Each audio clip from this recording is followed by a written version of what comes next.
Namaste. Let us now discuss the chapter on Janapadoddhwamsa, or the chapter on mass destruction in the Vimanasthana of Charaka Samhita. The word Janapadoddhwamsa stands for destruction of communities or mass destruction. This chapter is in the form of a discussion between the disciple Agnivesha and the Guru Atreya.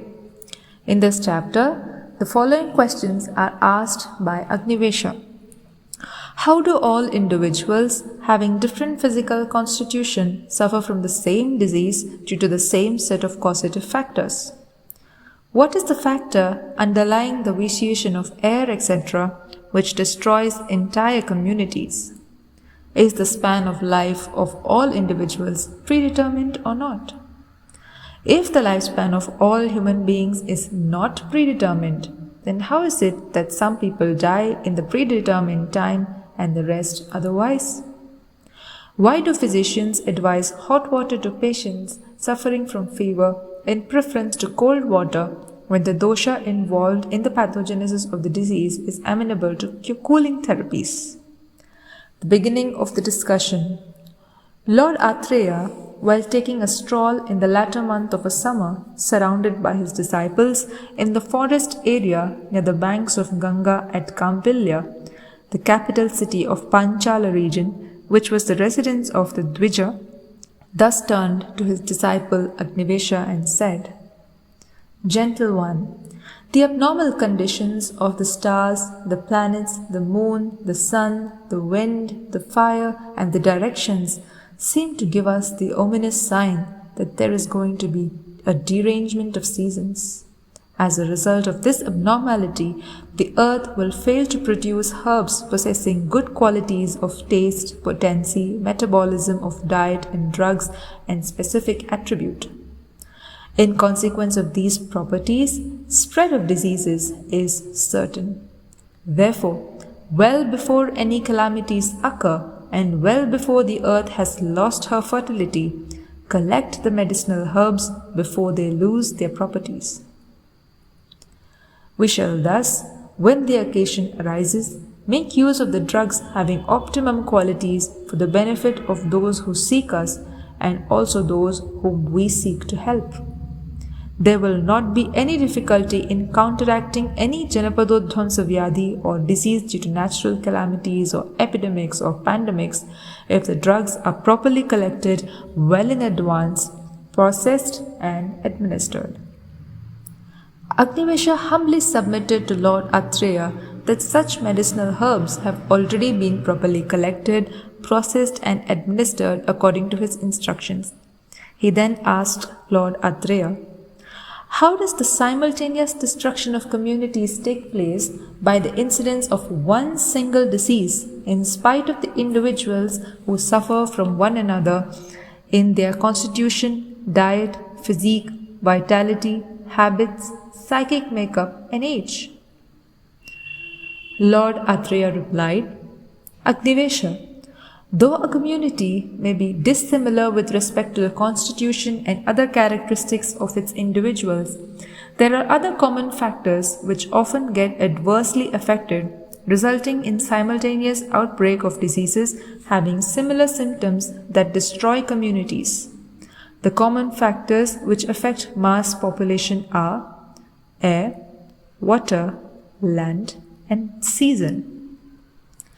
Characteristics of polluted air. Air that is not in conformity with the season. Totally calm or violently blowing, exceedingly rough wind. Intensely cold or intensely hot. Excessively dry or excessively humid. Terribly clamorous. Blowing from contrary directions and clashing with one another like winds blowing in opposite direction. Violently spinning, that is whirlwind, associated with unwholesome odor, moisture, sand, dust and smoke. Characteristics of polluted water. Water that does not seem normal in smell, color, taste and touch, excessively sticky, is from a source devoid of aquatic animals and birds or from a drying up reservoir without pleasantness, and is basically devoid of all the normal attributes indicates polluted water, which means this water cannot quench thirst or hold living beings. Characteristics of polluted land: abnormal color, odor, taste, and touch, excessive dampness, abundance of serpents, beasts, mosquitoes, locusts, flies, mice, owls, birds, and animals such as jackal, and jungles of ulupa grass and weeds. Abundance in creepers, where crops have fallen, withered, or destroyed in an unprecedented manner. Smoky winds, unusual cries of birds and dogs, and herds of animals and flocks of birds of various kinds are always in a state of panic and pain. The people's virtues like religion, truth, modesty, custom, character have either declined or have been given up. Where water reservoirs always alter or are overflowing. Where there is frequent exposure to meteorites, thunderbolts, and earthquakes. Where nature is full of menacing sounds and sights. Where the sun, the moon, and the stars are frequently covered by dry, coppery, ruddy, and grey clouds. Where the general atmosphere is of constant confusion, excitement, and lamenting, crying, fright, and darkness as if seized by ghosts and ghouls. Characteristics of polluted time. Time is said to be unwholesome if it exhibits characteristics that are opposite to its normal or exhibit excessive or deficient characteristics. Example, early rains, too little rains, excessively hot summers, or cold winters. The vitiation of air leads to that of water, which leads to that of land, and which leads to that of time. And it is in this order that they are difficult to resolve, which means air pollution is comparatively easier to treat than water pollution, which is comparatively easier to treat than the pollution of land, which is comparatively easy to treat than the pollution of time and seasons. Management of epidemics and pandemics. Panchakarma, a set of 5 treatments that include emesis, purgation, enema, and errhines. Rasayana therapy or rejuvenation treatment. Maintenance of the body by means of medicinal herbs collected before the onset of the epidemic or pandemic. Truthfulness, compassion for living beings, charity, worship of God. Observance of right conduct, tranquility, prophylactic protection of oneself seeking one's own good, residing in a wholesome country, celibacy and service to celibates, discussion of scriptures, constant association with the righteous, the well-disposed, and those who are approved by the elders. All this, with the view of protecting life, has been termed medicine to those who are not destined to die in that critical time. Causes of Janapadoddhwamsa. After listening to Lord Atreya, Agnivesha asked, "Now tell us, Lord, what makes the air, water, land, and time vitiated, which tends to destroy so many people?" Lord Atreya replied, "The root of vitiation of these factors is adharma or unrighteousness. Sins of the present life or the misdeeds of the past life also are at the root of vitiation of all these factors, and the root of this is intellectual error or prajnaparadha. Thus, when the reigning of heads of countries, cities, trade guilds, etc., govern the people irresponsibly by transgressing the virtuous path, then their officers, subordinates, and under-subordinates, people of the city and community and traders deviate from their duties as well and propagate such unrighteous acts further. Their sinful acts cause the righteousness to disappear. Because of the disappearance of righteous acts, even the deities desert the people living in such places. This causes seasons to get impaired in these places. There is no rain in time, or never at all, or abnormal rain occurs. The air does not blow properly, the land is afflicted, the water reservoirs dry up, and herbs lose their true properties and suffer from deterioration. As a consequence, the people perish as the result of infections or ingestion of polluted food and water. Causes of war. In the same manner, it is unrighteous act alone that is the cause of destruction of people by weapons. Those who suffer from excessive greed, anger, attachment, and disregard the weak may start fighting among themselves with weapons and attack either the enemies or get attacked by enemies. The decrease of virtue and lifespan by a quarter in each yuga is described. In the first yuga, known as Satya Yuga, people were gifted with vitality equal to those of the sons of Aditis, that is, the deities. They were exceedingly pure or unhampered in their powers to perceive the supreme, the godlike sages, the divine law, the religious sacrifices, and sacrificial rituals. Their bodies were firm like the ascents of the mountains, compact and stable. They had clear senses and complexions. They had movement, strength, and valor like those of the wind. They were devoted to truth. They had honest behavior. They had compassion, charity, self-restraint, moral discipline, spiritual endeavor, fasting, continence, and religious vows. They were free from fear, desire, aversion, infatuation, greed, anger, despondency, pride, disease, sleep, indolence, fatigue, languor, sloth, and spirit of acquisition. They were bestowed with longevity. For the benefit of those people of noble minds, qualities and deeds, for the benefit of these people of noble minds, qualities and deeds, the crops grew with inconceivable properties, and the virtue of the earth during the dawn of this golden age was charged fully with all excellent qualities. At the end of the Satya Yuga, some affluent people started gaining heaviness in their bodies due to overindulgence in food. They started suffering from fatigue. This fatigue caused laziness, which made them accumulate things. Accumulation led to attachment, and attachment led to greed. At the onset of Treta Yuga, greed led to malice, which led to falsehood, which led to passion, anger, vanity, hatred, cruelty, aggression, fear, grief, anxiety, distress, and the like. 1/4 of dharma, that is religious duties, disappeared, resulting in the reduction of the lifespan of human beings by a quarter.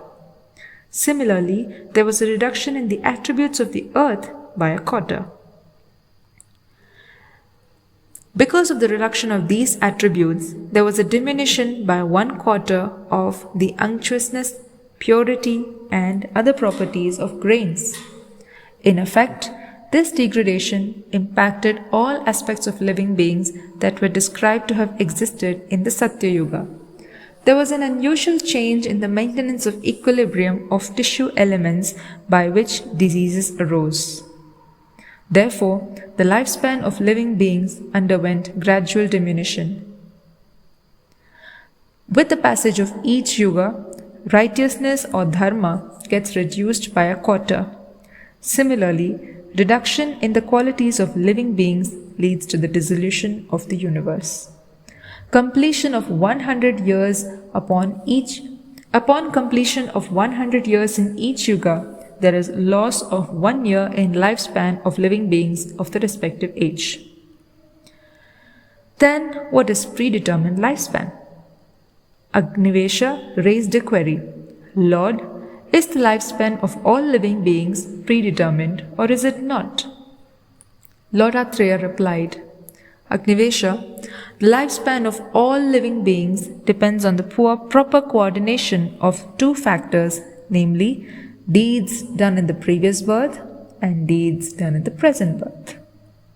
These two factors are gauged by means of various degrees of strength and weakness, which can be further classified into three kinds: inferior, medium, and superior.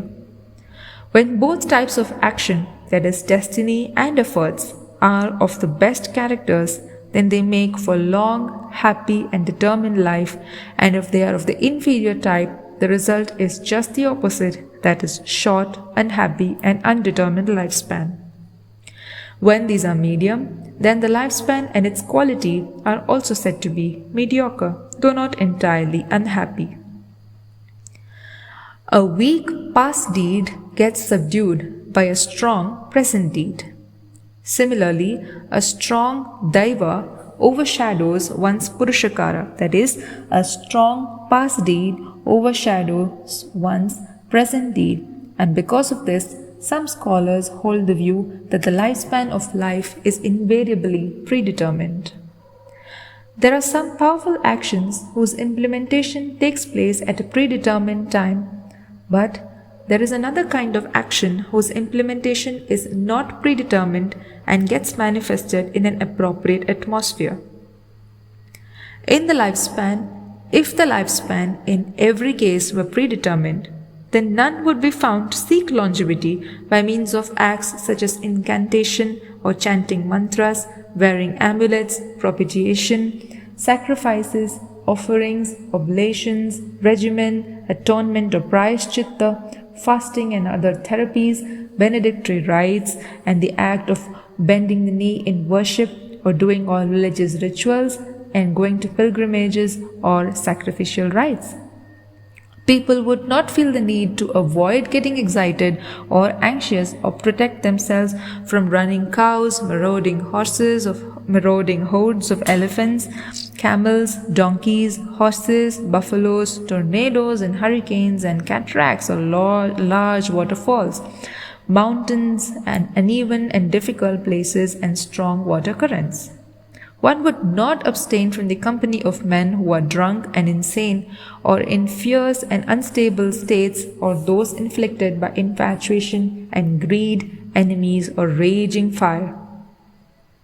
One would not be afraid of various kinds of venomous reptiles and serpents, or shirk from committing rash acts, behavior that is not suited to the place and time, and acts that cause displeasure to king and the state. In short, no one would be afraid of anything if all life's forms were to be of predetermined duration. Though predetermined death causes fear to those who have not made use of prophylactic measures which ward off such fear. Introductory propositions, stories, recipes, and theories propounded by sages become meaningless in situations where death is predetermined. Not even Indra would have been able to kill his enemies with the help of his formidable Vajra if everyone were to have predetermined lifespan, and neither could the Ashwinis have healed anyone with their medicines. Why should the great sages try to obtain a predetermined lifespan? It would also not be necessary for the great sages along with the Lord of the gods, that is Indra, who already know all that is worth knowing, to see, to instruct, and to behave properly. Now, of all types of evidences that we observe with, the eye is the best means of perception, and the following is found on observation. By surveying thousands of cases, we find that the length of life enjoyed by those who repeatedly engage in fighting and those who keep away is not the same. Similarly, the lifespan of those whose disorders are rectified as soon as they manifest themselves, and those whose disorders are not so treated, the length of life enjoyed is not the same. Similarly, with those who take poison and those who do not. For instance, the assurance of safety enjoyed by an earthen water pot which is subjected to wear and tear and an ornamental vase is not the same. Hence, wholesome regimen is the basis of life, and contrary is that of death. One should abstain from excessive, negative, and perverted use of time, actions, and senses. It is important to control emotions, not suppress natural urges, and avoid overexertion. one should resort to right and gradual habituation to behavior and dietetic articles which are antagonistic to the prevailing region, season, and one's own constitution. We know, and therefore we properly advise and observe the above mentioned factors for the maintenance of health. On hearing this, Agnivesha asked, Lord, if this is so, that the lives of men are of unpredetermined duration, then what makes for death in due time and death before time? Then Lord Atreya said to him, Listen, Agnivesha, just as a vehicle with an axle endowed with all good qualities and driven on a good road gets destroyed only after the expiry of its normal life, similarly, the life inside the body of an individual endowed with strong physique and wholesome regimen will come to an end only at the end of its normal span according to the yuga. This is called timely death. The same vehicle, along with its axle, may subject itself to premature destruction in the event of a heavy load, uneven road, driving in places where there is no road, breakage of the wheel, defects in the vehicle or the driver, separation of the locking hook, lack of grease, or a mishap. Similarly, in the event of overstrain, eating in excess of one's own agni, irregular meals, irregular postures of the body, excessive indulgence in sex, company of evil or wicked, suppression of manifested natural urges, non-suppression of urges which should be controlled, affliction with evil spirits, poison, wind and fire, exposure to injuries and avoidance of food and medicines, or if afflicted with disease but not treated properly, the life of a human being comes to a premature end. This is called untimely death. Lastly, on the discussion of hot water, Agnivesha asked, Lord, why do physicians prescribe hot water to the patients suffering from fever in preference to cold water, although one knows that the doshas which cause fever are relieved by cold articles? Lord Atreya replied, Physicians, after assessing the patient's constitution, etiology of the disease, place and time, advise hot beverages to the patient with a view to help them with their digestion. Moreover, fever arises from the stomach, and the remedies that usually are used for disorders of the stomach are hot. As hot beverages promote digestion, the physician generally prescribes them to patients suffering from fever. Ingestion of hot beverages helps expel gas, stimulates the digestive power, and digests quickly, dries up the mucus, and relieves thirst when taken in a small quantity. Nevertheless, hot drinks should not be administered in fevers which are due to excessive pitta, such as fever accompanied with excessive burning sensation, giddiness, delirium, and diarrhea, since these disorders are generally aggravated by hot measures. Such ailments require cold fermentation or cold treatments. Thus, in this chapter, Charakacharya has discussed mass destruction, the changes in the environment, the changes in the wind, water, land, and time, and its effect on human beings, animals, the environment, and the crops, and the general treatment or management and the approach in endemics, epidemics, and pandemics, and has also given the importance of hot water. Thank you.